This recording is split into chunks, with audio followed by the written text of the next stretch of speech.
and said, I need your help. And because of him, that's why we're here today, because his relationship and how hard he held my hand and we worked together. I also want to thank the sheriff office and the mayor. I'll tell you about that in a minute. Today, the state suspended Gold Rush license. I will be co-sponsoring ordinance with Councilwoman Comer, White, and Newby.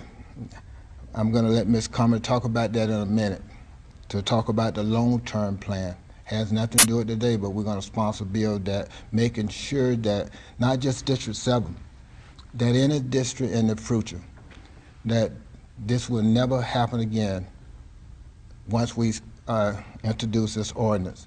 And let me just say this, if the owner is listening, it won't happen in District 7 again, because we've been told that you own 2 more. This time we're not going to let over 800 police calls happening at that particular one location.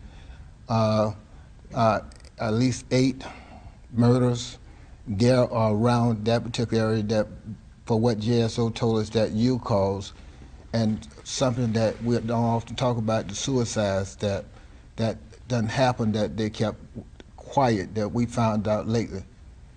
And there's so many other evil violations, events that happen at that particular location.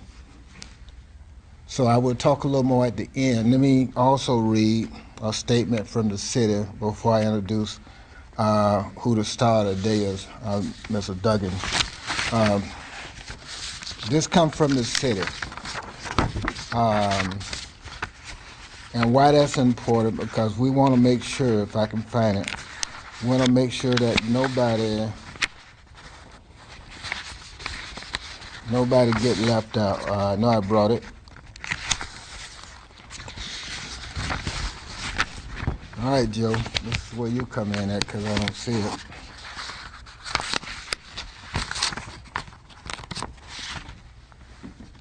I had it in there. Let's see if it's in here. If you like, we can That's okay. We'll look for it. forward it on So later. in saying that,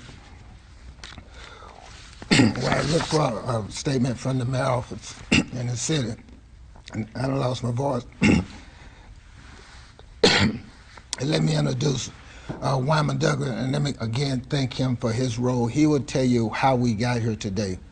And again, on behalf of District 7 and Haas Road, let me thank you from the bottom of my heart for getting us to this point today. So you guys, for those who don't know, Wyman Douglas, come up, Wyman. Good afternoon, I'm Wyman Duggan. I represent House District 15 here in Duval County. Thank you, Councilman Gaffney, for those kind words. It's truly an honor and a privilege to work with the councilman on this issue that's important to everybody in our community, regardless of where they live. The councilman did reach out to me probably late October to bring this issue to my attention. And he provided me, he and his staff, with the call records from the JSO for the last September 19 to September 20. It was approximately 800 calls for service to that facility. I reached out to Secretary Halsey Bashirs at the Department of Business and Professional Regulation, which regulates hotels and motels. Provided him with that data. He immediately committed to taking a look at the facility. He sent inspectors to the site to do an initial analysis. Unfortunately, tragically, events continued to occur while that analysis was ongoing. 2 more people have at least lost their lives there. And so within the last week, the Secretary got back in touch to say they agreed that this presents an immediate and serious threat to public health, welfare, and safety, which is the language that's in the emergency order that I think you've all have been or will be provided a copy of, which allows the Secretary, under his statutory and regulatory administrative rule authority, to issue an emergency order to declare it a public safety threat and to close it temporarily. And so that is what has transpired. I want to thank, again, Secretary Bashirs, his Deputy Secretary, Michael Johnston, who is kind of the point person in the last 24 hours getting everything done. Sheriff Mike Williams, of course, and this particularly Assistant Chief Craig Waldrop, who worked with the Department of Business and Professional Regulation to take the enforcement action last night and this morning, to notice the site, start evacuating it. I want to thank the first responders who are out there right now. You probably drove by on your way here. They're out there in the rain and the cold, putting this order into effect to protect our community. So again, the councilman was very kind, but this is an issue that he has championed for his constituents. He has fought like a lion for them. It's an honor for me to be part of that effort. Thank you. Thank you. Thank you. And let me read the statement, because what Wyman just said, that what that order did is temporarily close it. It can be 1 day, it can be 2 years. But this is action that the city is going to take. The city is coordinating with JSO to perform inspection of the property through the Jacksonville Fire and Municipal Code Compliance and Building Inspection Division. If any violation is found, and then that particular building can be condemned. Not always what we want, but that's possible way we may be headed at. And also another statement here from Stephanie Birch. Development Services are standing by to assist those individuals and families who may need or need to find temporary housing or shelter. So the city is willing and able to do what it needs to do to help those individuals.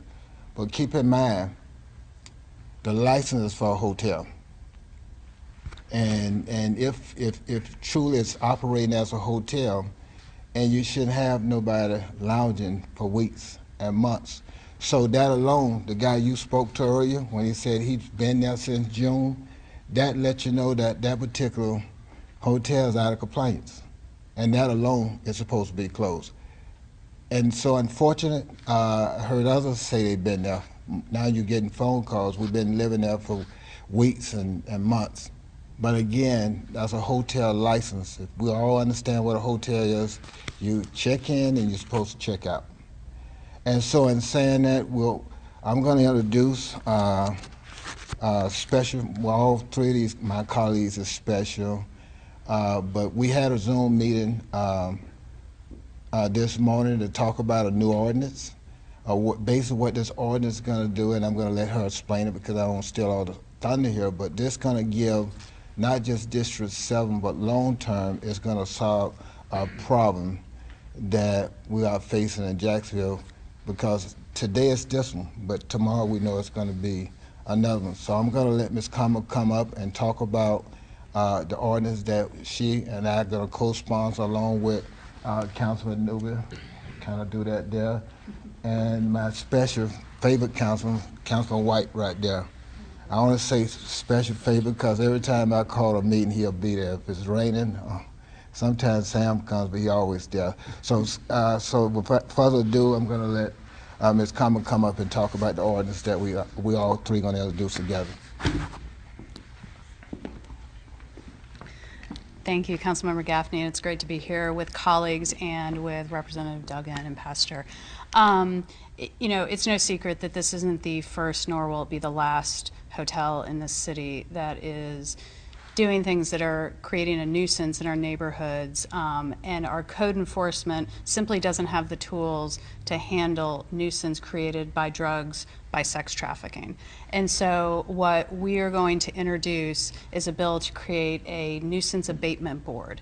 And what that will do is that will take over where code enforcement is really not the right place or the right tool to use. So the nuisance abatement board will be able to look at things like drugs and sex trafficking and other crimes that are really tearing neighborhoods apart. So I'm really looking forward to working on this. We will have a bill as soon as we get back from break, and hope that all of our colleagues can jump on, because this is an issue not just here and not just today. This is an issue throughout the city, and we really need the tools locally to be able to make our neighborhoods safer and make everyone in the city safer. So really looking forward to it. This will be a long-term solution to try to make the city better and safer for everyone. So I'm very happy to be with my colleagues, and Councilmember Gaffney has just been great on working on this issue. Thank you. Thank you. And last, probably over the last 2 weeks, done stood on that particular lot, hotel, about 10, 15 times, and every time I'm up there, the pastor of this church, who got some real stories to tell you about, I'm going to let him come and share how he feels today, because it's been a big burden on this church and this community. He lived right down the street. So, Pastor Jackson, thank you for opening up your church, but also I want you to say a couple words before we kind of open it up a little bit. First of all, I give honor to God, who permits things to happen so he can proclaim what he's going to do and get the glory from it. God spoke in my spirit in the news conference on November the 23rd. He said, tell them that the hotel will be closed. And that's a prophecy. And that prophecy has been fulfilled. Brothers and sisters, God keeps his promise. And so I thank God for Councilman Reggie Gaffney and all these elected officials for taking this issue serious, being steadfast. They did not quit. They had the spirit of making sure that this task for the people got done.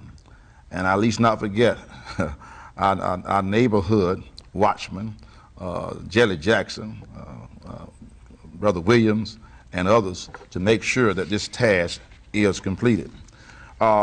We have asked for community policing in our community to help bring about a change for the better in our community, but to no avail. So as I spent time in prayer, talking to the Lord about the situation, the Lord spoke to my spirit and said, Michael, you must teach others to become the police in their community. Not law enforcement officers, but police. And he gave me an acronym for police. The acronym for police, and you probably see us wearing it around here. You might see pastor on the back of my shirt, pastor police. But police, presenting our love in community enterprise, meaning that we're going to be concerned about our community, making sure that our community stay the way it is. In this community, you got homes of about $140,000 to up to $400,000, and those kind of issues that are going on at the hotels and other entities in the community. I am very concerned about the children. Those children get off at Sam's on Dunn's Avenue, walk from Sam's, come all the way down to Hart Road, and they got to walk by those hotels in the morning and in the afternoon. And I pray to God that no stray bullet will hit any children or hit any people that are going to and fro, because it's one way in and one way out. And so I thank God, and I thank these elected officials who stepped up to the plate to make sure that this hotel is closed. And we want to say to those other hotels that are on Hart Road and the surrounding areas, if they happen to leave that hotel and go to another hotel, then we're going to be coming after you also, because this is our community. It's a community that we live in. So I give all praise and I give all glory to God for what he has done. Thank you, Councilman Gaffney. Well, thank you. And I want to thank you, Pastor, for your prayers, because I believe that the prayers that you and so many other individuals who live on Hart Road prayed is the reason we're here today. Hart Road, you've been through a lot. I'm just glad the good Lord will allow me to be the vessel and be the leader to end this. Make no mistake, when you walk out of here, that will be close. It will be. It's a process. We're on third base, headed home.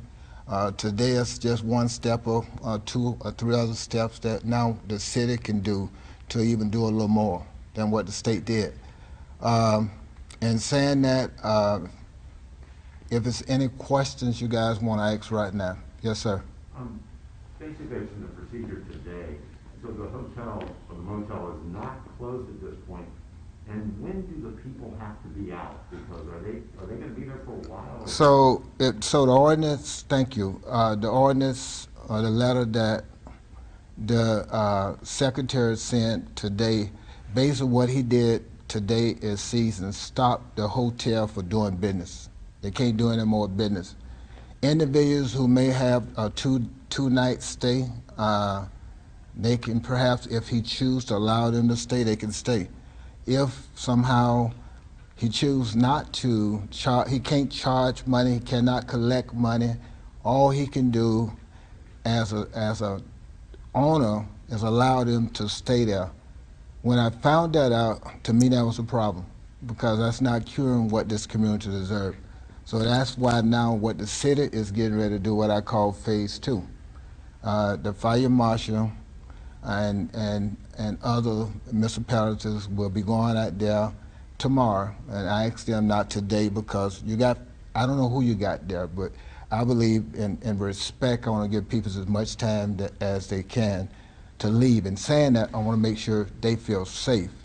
But the city will be going out there doing what I call a phase 2, doing the inspections, inspection to find out what kind of infraction that it can cause to be shut down permanently.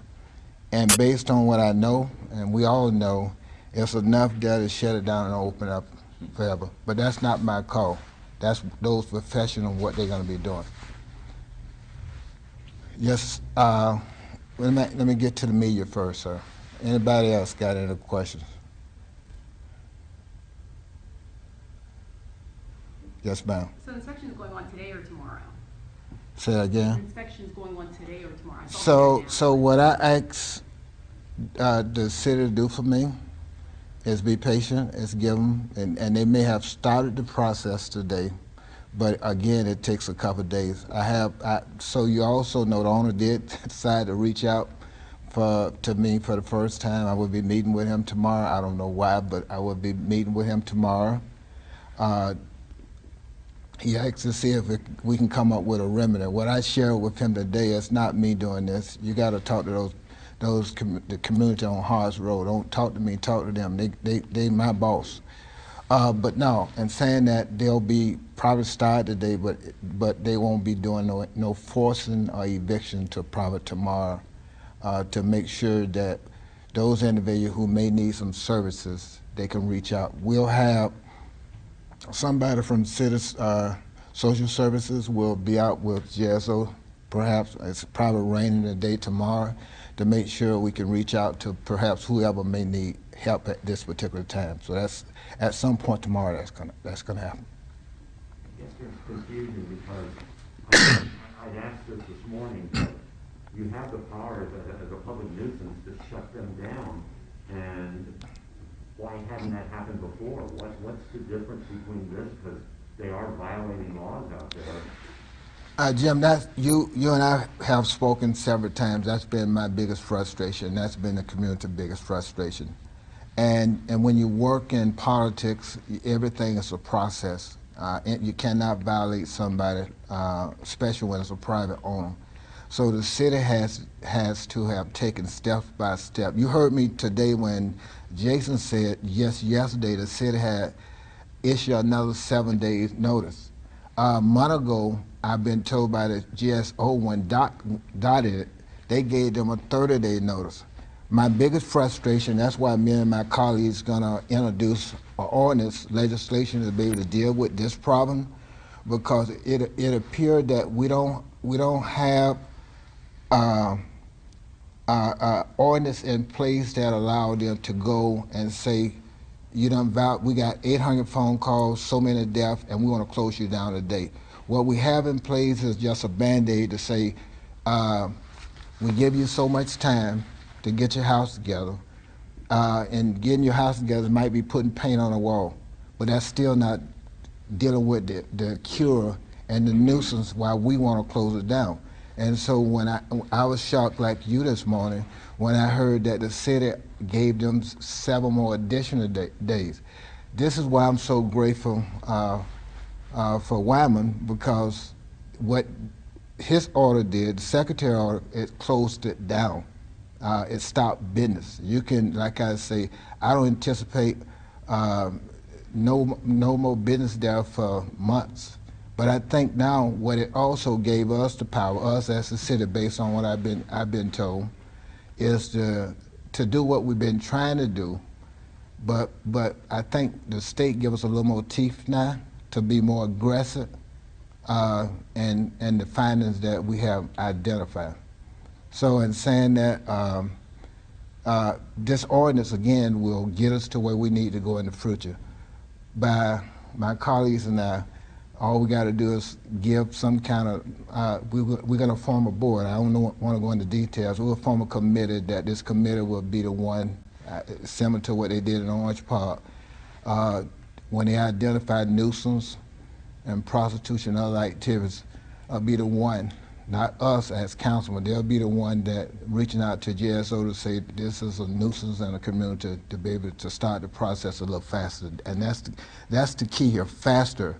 And my stress that some of y'all heard me the last couple of days was, if we didn't do nothing, and I'm glad the secretary heard my cries, if we didn't do nothing, we wrote a letter to the governor. In 30 days, some poor family would be grieving again because it's probably would have been another shooting, like it's happened every 15 to 30 days. So this action today began a process of an end, and that's the end intent is to close it down. And other questions? And Coach, you can ask me a question. I mean, any one of my colleagues want to say anything to the media before we kind of dismiss?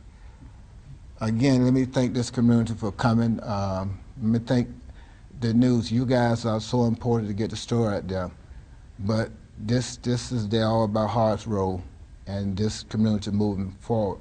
And closing again, if you own a hotel, I promise you that me and my colleagues will be aggressive at making sure we close you down. We're not going to wait on 7 people to get shot.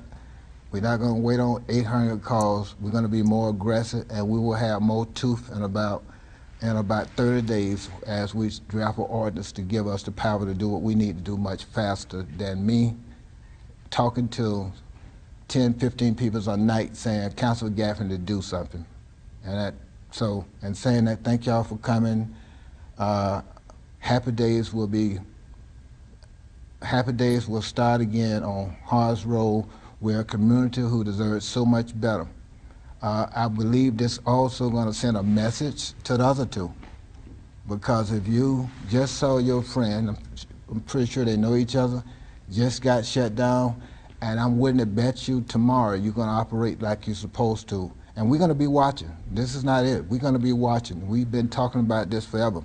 We all believe that some of those individuals are going to go right across the streets, go right around the corner, go cross into another district. But we're going to be watching because we're going to be more diligent and ready to close them down this time. So God bless y'all, thank y'all, and thank y'all for being patient with me.